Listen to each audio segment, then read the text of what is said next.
The story behind Elvis Presley's manager is wilder than a Vegas residency. We're talking potential murder, cover-ups, fake identities, illegal border crossings, and a past so shrouded in mystery it makes a spy novel look tame. Colonel Tom Parker, the man who controlled almost every aspect of the king of rock and roll's life, wasn't who he claimed to be. He wasn't American. He wasn't a colonel. And Tom Parker wasn't even his real name. He might have fled his home country under a very dark cloud. He served in the U.S. Army but got kicked out under strange circumstances. And his iron grip on Elvis, especially keeping him out of lucrative international tours, might have stemmed from a desperate secret he guarded his entire life. Get ready to dive deep into the persistent rumors surrounding one of music history's most enigmatic and controversial figures. Number 6. The Carnival Kingpin Origins. Long before he was steering the career of the biggest star on the planet, the man we know as Colonel Tom Parker was cutting his teeth in a world far removed from Hollywood glamour and Memphis mansions. We're talking about the rough-and-tumble, smoke and mirrors universe of traveling carnivals and circuses in the 1930s. This wasn't just a brief stint. It appears to be where Parker, or rather the man who would become Parker, truly learned his craft, the art of the hustle, the spectacle, and controlling the narrative. Picture this: America during the Great Depression. Times are tough. Money is scarce, and entertainment often came in the form of cheap thrills offered by traveling shows. Into this world stepped Andreas Cornelis van Kuijk, a young man recently arrived from the Netherlands under circumstances we'll get into later. Spoiler, they're shady. He needed work, and the carnival circuit offered a place for someone quick-witted and perhaps not overly burdened by conventional rules. He didn't start at the top. Reports suggest he worked various odd jobs. One of the most persistent stories involves him working as a barker, the fast-talking individual outside a tent whose job is to lure curious crowds inside with promises of wonders, freaks, or feats of daring. This role requires a certain charisma, an ability to read people, and a knack for exaggeration, skills that would arguably serve him very well later in his career managing Elvis. Think about the way Parker hyped Elvis's early appearances, creating a frenzy before the king even hit the stage. Some see echoes of the carnival barker's techniques in Parker's promotional genius. But it wasn't just talking. Parker reportedly got involved in various carnival operations. There are accounts of him working with animal acts. Not lions and tigers necessarily, but perhaps less glamorous, more peculiar attractions. One famous, oft-repeated tale involves Parker running a dancing chicken show. The setup: chickens would appear to dance on a hot plate hidden beneath straw. Cruel, probably. Effective in separating folks from their dimes. Apparently so. This story, true or not, paints a picture of someone willing to use gimmickry and perhaps a bit of hidden manipulation to create an illusion and make a buck. Does this sound like a precursor to managing concessions at Elvis shows, selling everything from "I hate Elvis" buttons, profiting from detractors, to mountains of merchandise? The parallels are hard to ignore. He's also said to have worked with elephants, possibly as part of their care or presentation. Another story places him working alongside human oddities, or freak shows, learning how to present the unusual, the shocking, the can't-look-away spectacle that draws a crowd. This environment inherently involves a degree of showmanship that borders on deception. You're selling an experience, an illusion, something bigger than life. Was this the training ground where Parker perfected the art of making something or someone seem larger than life, a near mythical figure? Furthermore, the carnival world was known for its transient nature and its population of people living on the fringes, sometimes operating under assumed names or with fuzzy pasts. It was a place where you could potentially blend in, reinvent yourself, and learn how to operate outside the mainstream. For someone like Parker, who had reasons to obscure his own history, more on that soon, the carnival circuit might have felt like a perfect fit, a place to hone survival skills while staying relatively anonymous.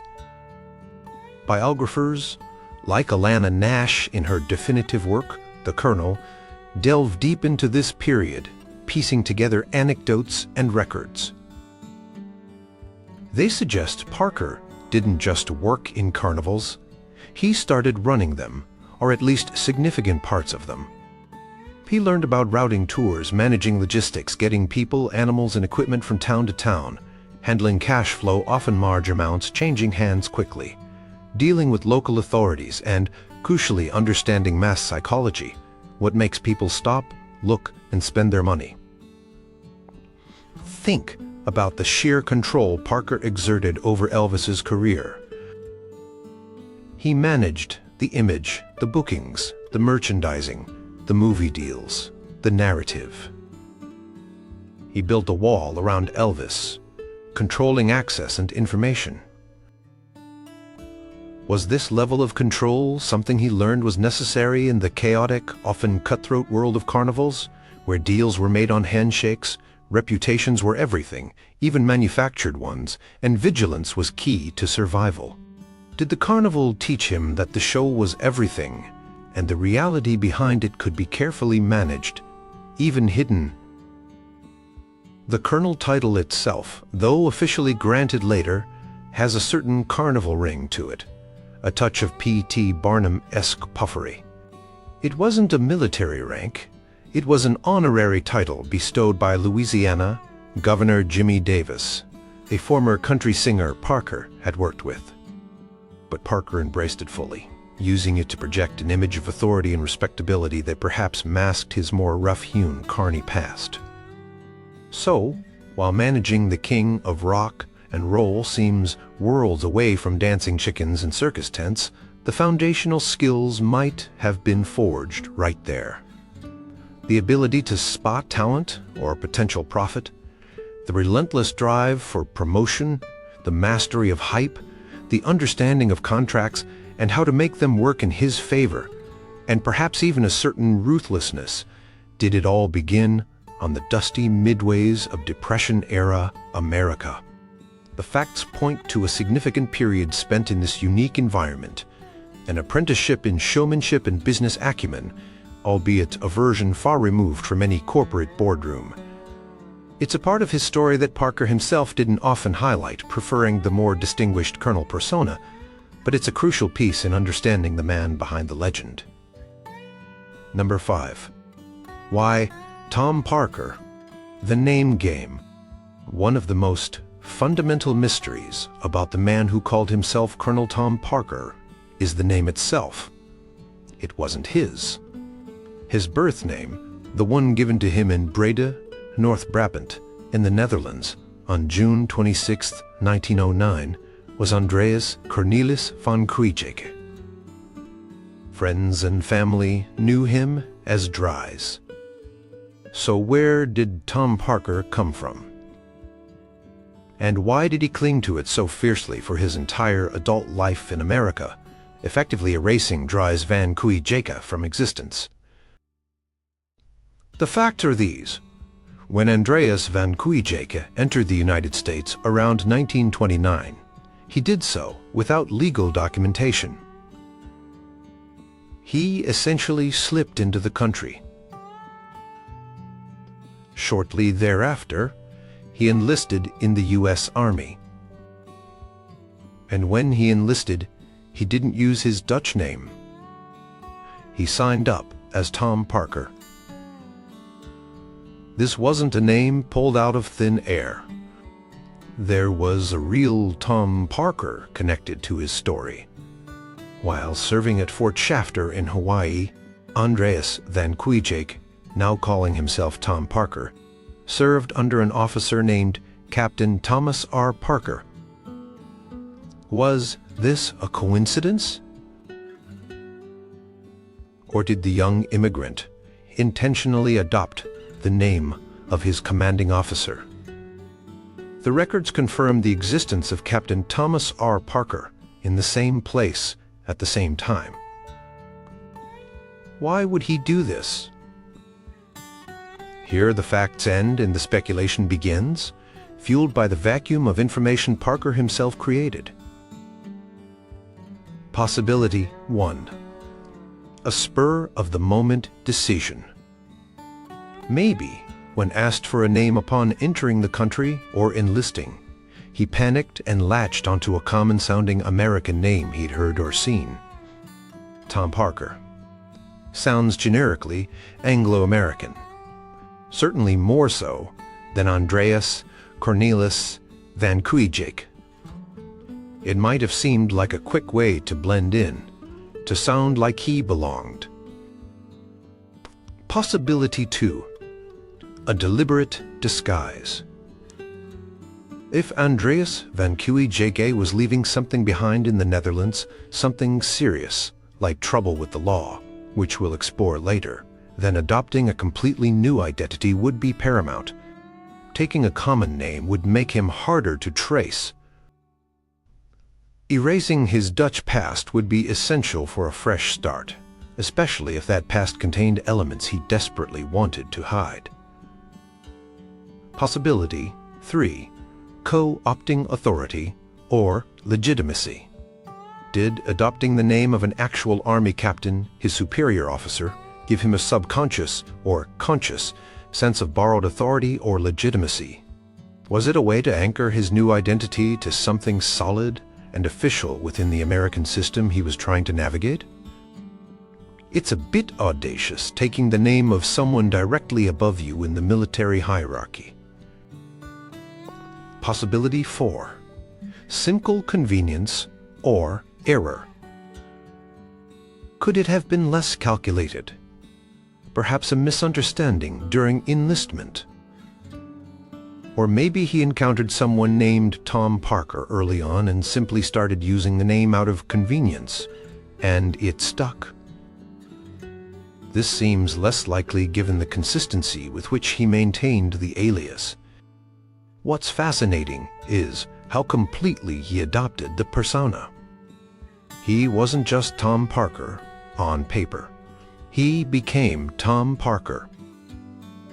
He concocted a playcrose claiming he was from Huntington, West Virginia. He spoke English with an accent, but it wasn't quite Dutch. It was a unique blend, sometimes described as vaguely Southern or Carney inflected, further obscuring his origins. He actively deflected any questions about his early life or family in Europe. Even people who worked closely with him for decades, including Elvis himself, seemed unaware of his true identity and origins for a very long time. The sheer commitment to the alias is staggering. He never legally changed his name from Andreas van Kuijk to Tom Parker. He simply was Tom Parker in America. This lack of legal change is crucial because it ties into another major issue: his citizenship status. By entering illegally and living under an assumed name without formalizing it, he remained in the eyes of the law an undocumented immigrant living under a false identity. This commitment extended to his interactions, or lack thereof, with his Dutch family. While his family in the Netherlands eventually tracked him down decades later, Parker remained distant and evasive. He acknowledged them privately on rare occasions, but never publicly embraced his Dutch roots or his original name. he had built his entire American life, his entire empire, on the foundation of being Colonel Tom Parker, and he seemed unwilling or unable to ever revert or reveal the truth. Think about the psychological toll this might take. Living constantly with the knowledge that your name, your stated origins, are a fabrication. Always being slightly on guard against discovery. Is this why he was known for being secretive, controlling, and sometimes paranoid? Was the Tom Parker persona a suit of armor protecting the vulnerable or potentially compromised Andreas van Kuijk underneath? The choice of Tom Parker specifically remains a point of intrigue. If it was indeed borrowed from Captain Thomas R. Parker, did the original Captain Parker ever know?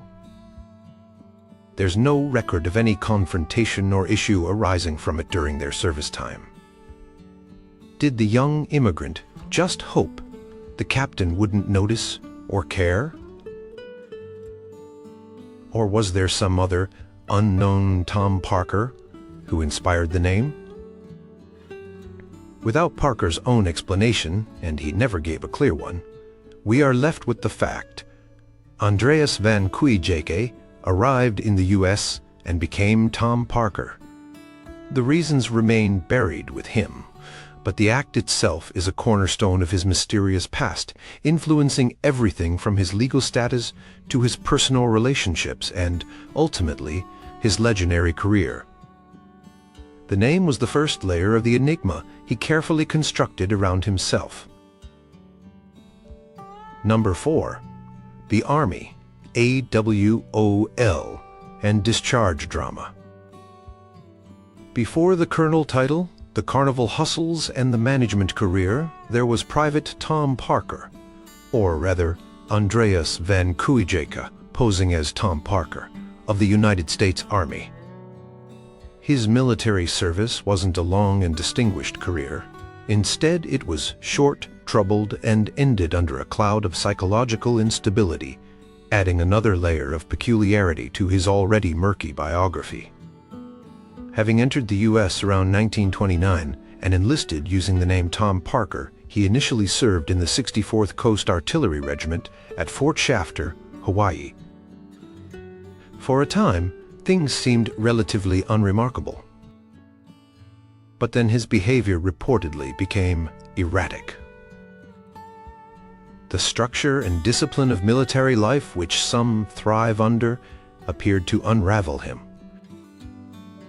The key event documented in his military record is that he went AWOL, absent without leave.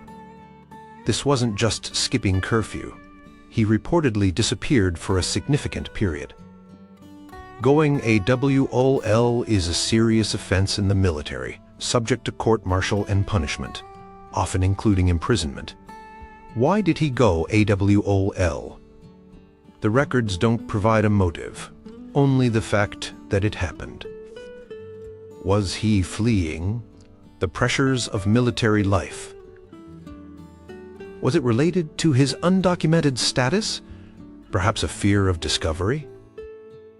Was it an early sign of the psychological issues that would soon lead to his discharge?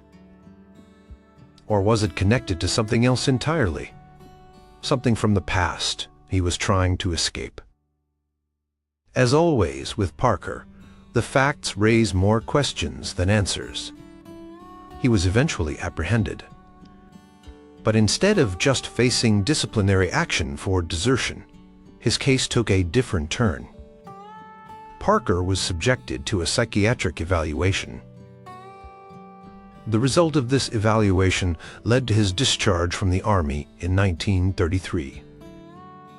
The official reason cited on his discharge papers was psychosis, unclassified, originating in the line of duty. Let's break that down. Psychosis is a serious mental health condition characterized by a disconnect from reality. Symptoms can include delusions, false beliefs, and hallucinations, seeing or hearing things that aren't there.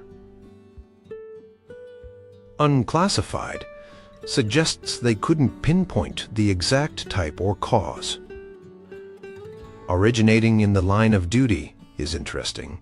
This phrasing sometimes implies that the military service itself contributed to the condition, which could potentially have implications for benefits, though it's unclear if Parker ever pursued or received any.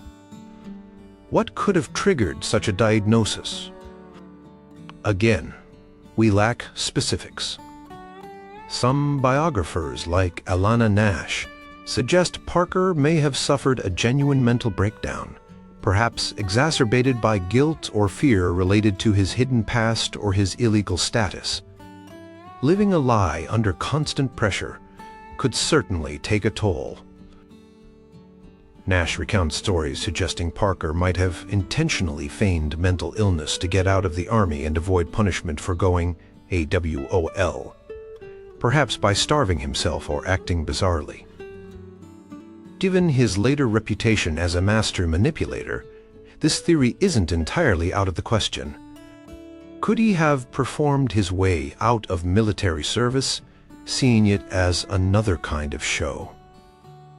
Regardless of whether the psychosis was genuine or feigned, the diagnosis and subsequent discharge are documented facts.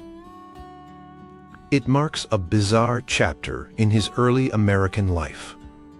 Here was a young man who had seemingly sought structure or perhaps anonymity in the army, only to leave it branded as mentally unfit. This discharge had long-term consequences. Although he later proudly sported the colonel title, an honorary one, remember, his actual military record was far from distinguished. It ended not with honor, but with a medical discharge for a serious psychiatric condition.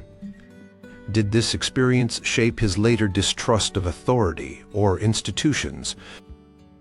Did it fuel his relentless drive for control in his own ventures, having experienced a profound loss of control during his army stint? The AWOL incident and the psychosis discharge also feed into the broader narrative of Parker as someone operating outside the lines, someone fundamentally unstable or untrustworthy beneath the veneer of control. How could a man deemed psychologically unfit by the army later manage the complex career of the world's biggest star?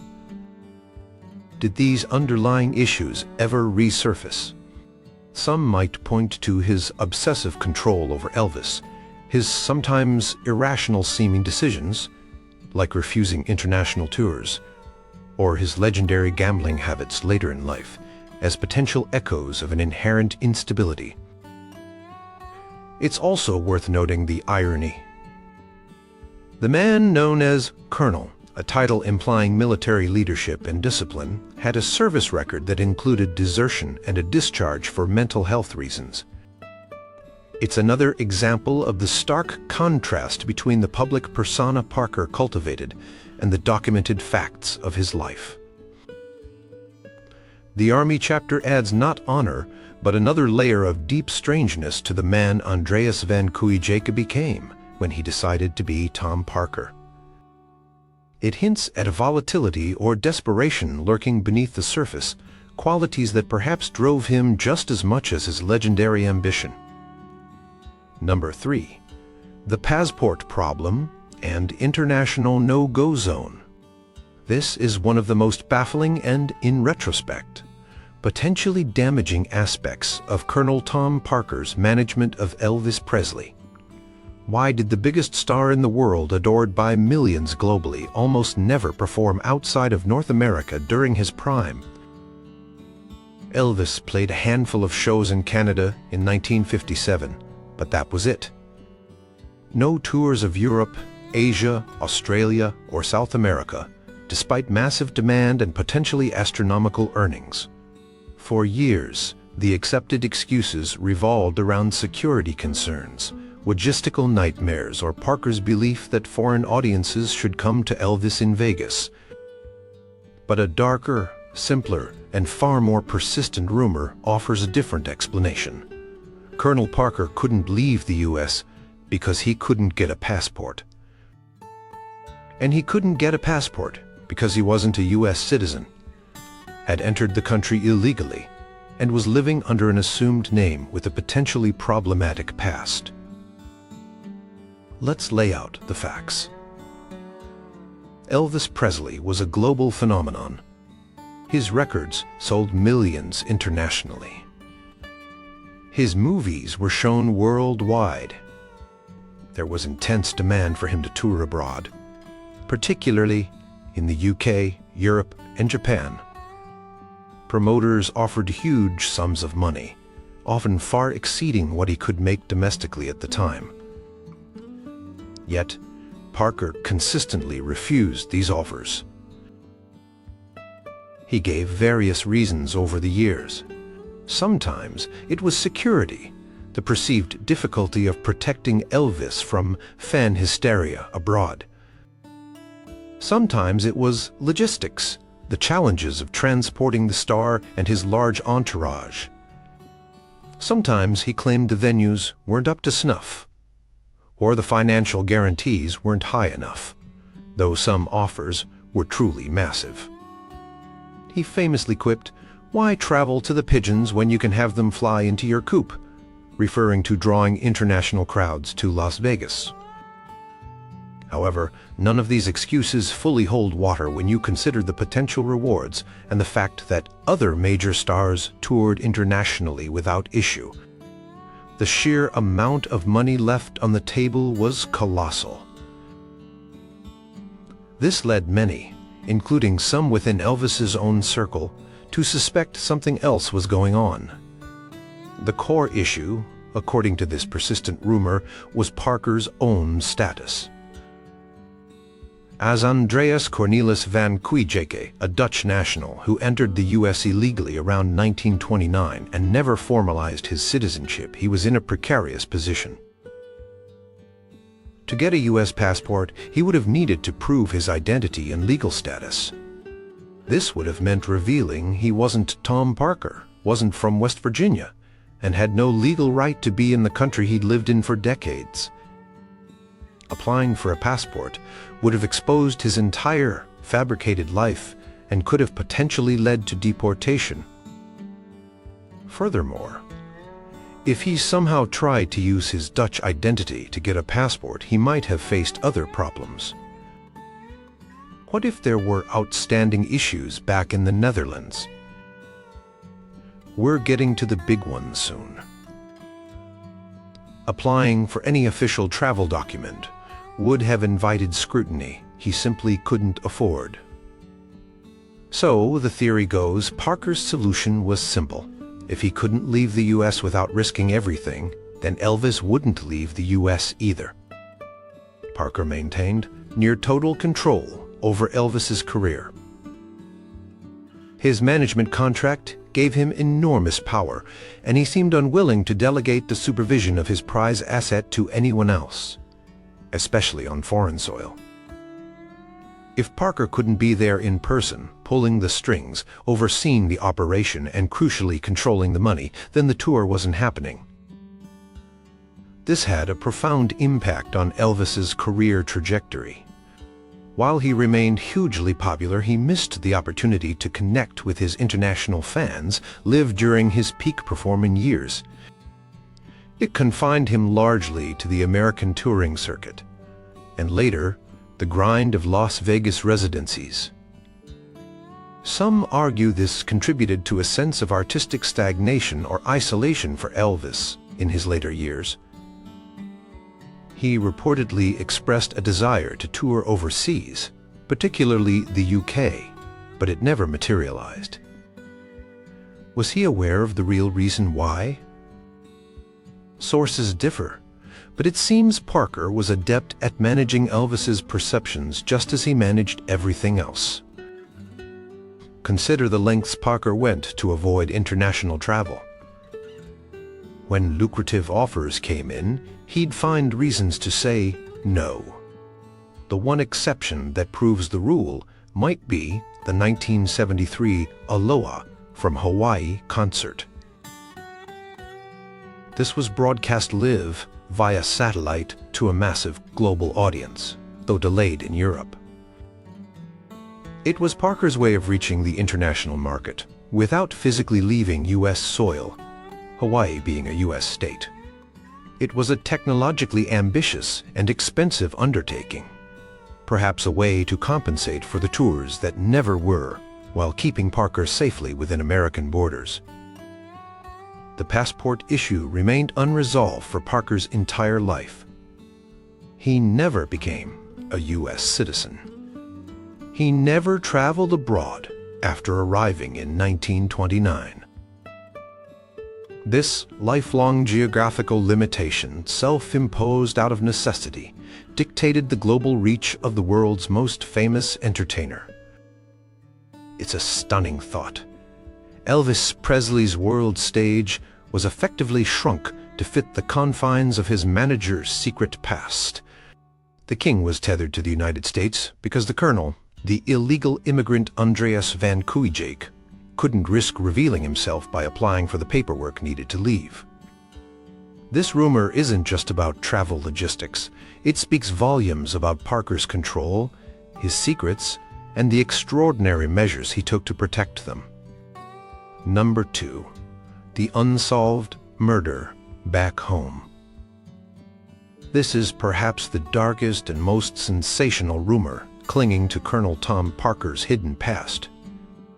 Did Andreas Cornelis van Kuijk flee his native Netherlands in 1929, not just for economic opportunity or adventure, but because he was connected to or even responsible for a brutal, unsolved murder?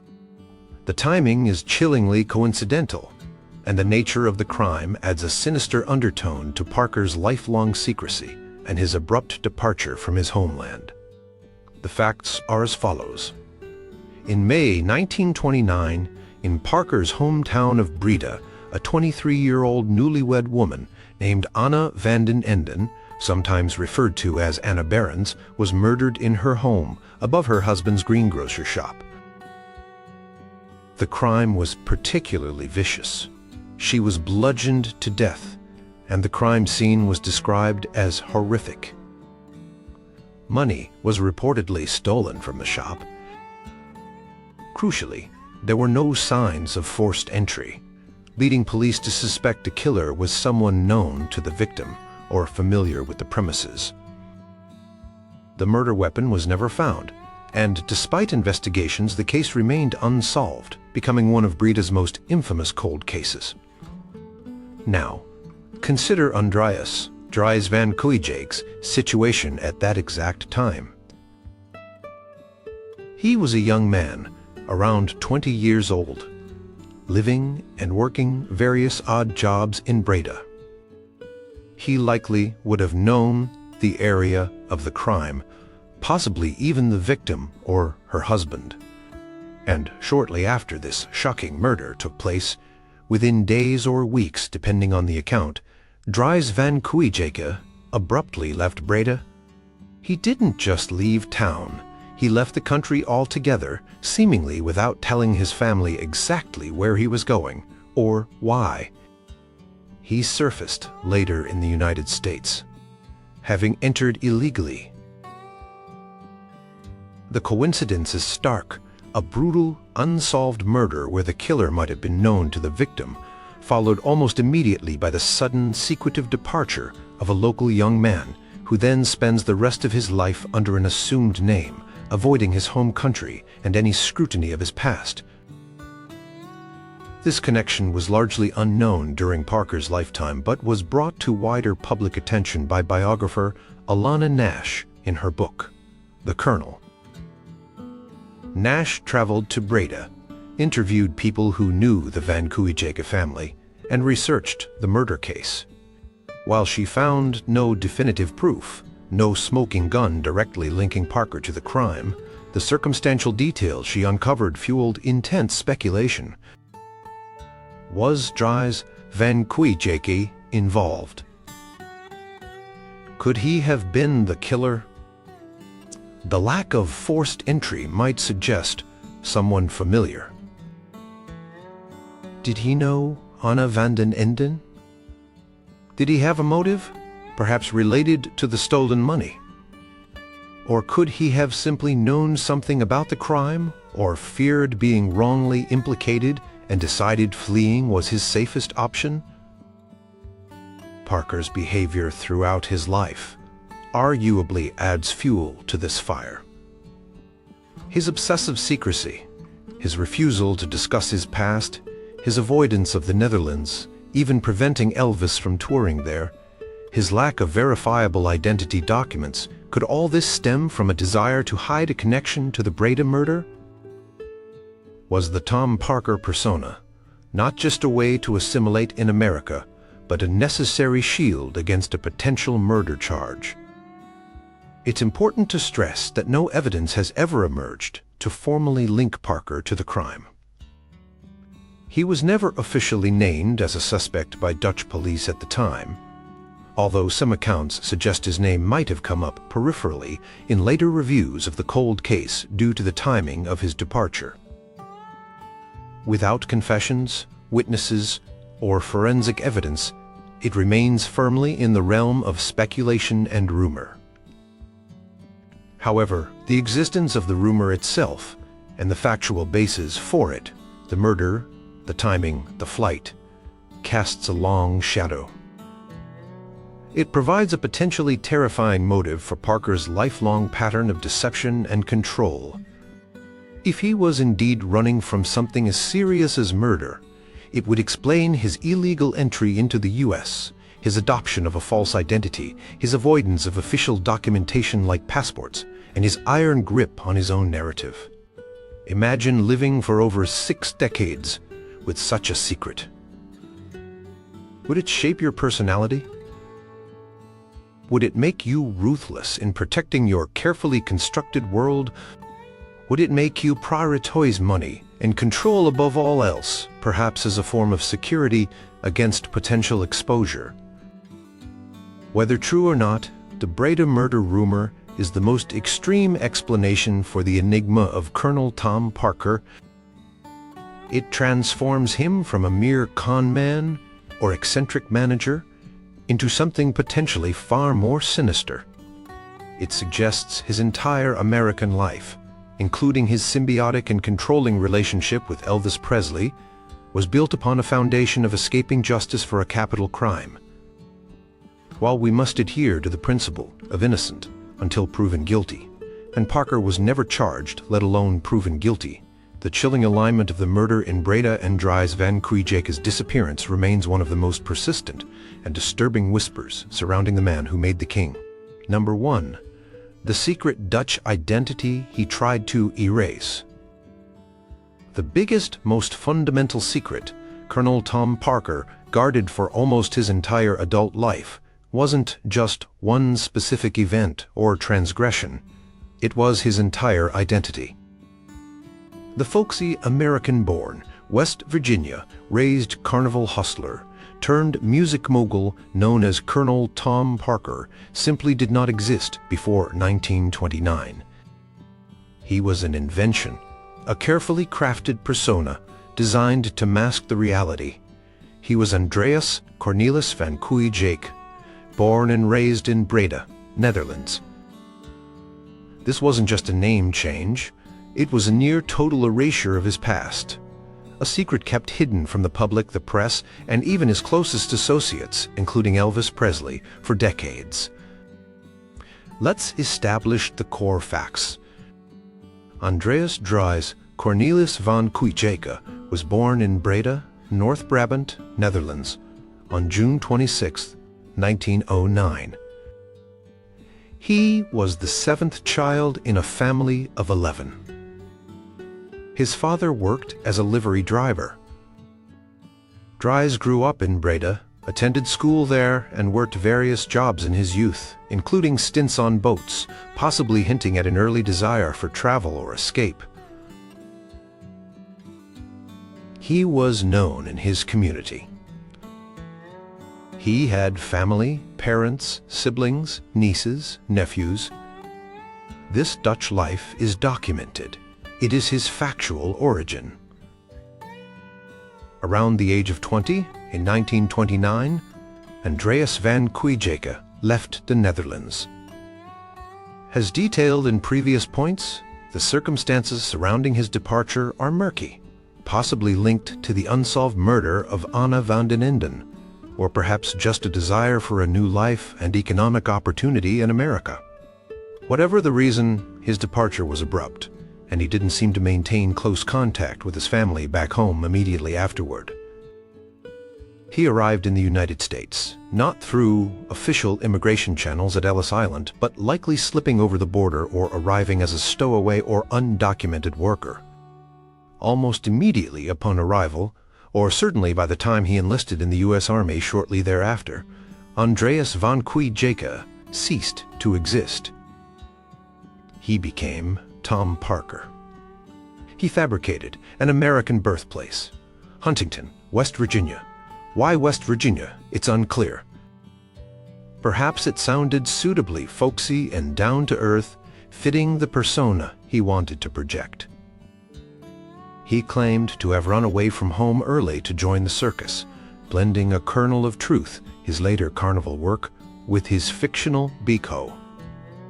He developed a unique accent, not quite Dutch, not quite Southern American, but a distinctive drawl that further obscured his origins. For decades, this fictional identity held firm. He operated as Tom Parker, obtained a Social Security card under that name, though how he managed this without birth records is another Parker mystery, filed taxes as Tom Parker, and built his entire career as Tom Parker.